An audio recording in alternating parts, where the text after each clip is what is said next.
You heard it here first last night when NBC5 News launched an investigation into the discovery of lead pipes within Medford's water system. According to the Medford Water Commission, lead pigtails, which connect the main water lines 2 meters, have been found in some older neighborhoods. Now the commission is in the process of finding out how many are still out there and where they might be. But the commission is still not saying when they first found out about this or why it wasn't made public until we started asking questions.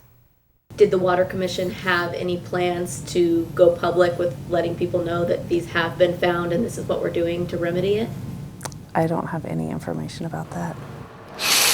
Questions remain unanswered in the wake of an alarming discovery of lead pigtails found deep below the city's streets. Unfortunately, we don't know how many are out there in our system. Public Information Coordinator Sarah Bristol says for the last 30 years it's been the Commission's practice to remove the lead parts when they find them, but it wasn't always documented. Records, over the years were not necessarily kept about which homes had been replaced. The Commission is now compiling a map looking at homes that were built before 1946.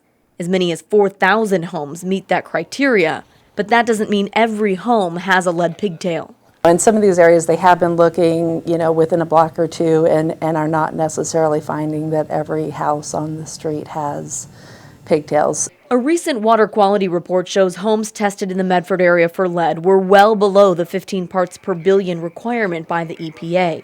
But the city is only required to test 30 homes every 3 years.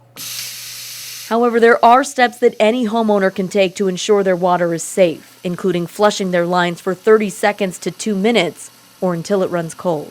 That means that the water has been moving through and is not coming from that service line sitting there overnight. Funding was just approved for a comprehensive analysis of the water system. But because they're in the early stages of remedying this issue, there's no timeline for when it will be complete. It's a process that takes a lot of manpower, takes a lot of time, takes a lot of money. Late last week, NBC5 News filed a public records request seeking information about when the lead pipes first became known, but we've yet to receive that information. We've also yet to have our calls returned from the manager of the Medford Water Commission. We reached out to Nielsen Research Corporation here in Medford, and they tell us in the wake of this discovery, they've lowered the rates for water testing for the public. Right now, residents can get their water tested for $38. You can visit our website, KOBI5.com, to learn more.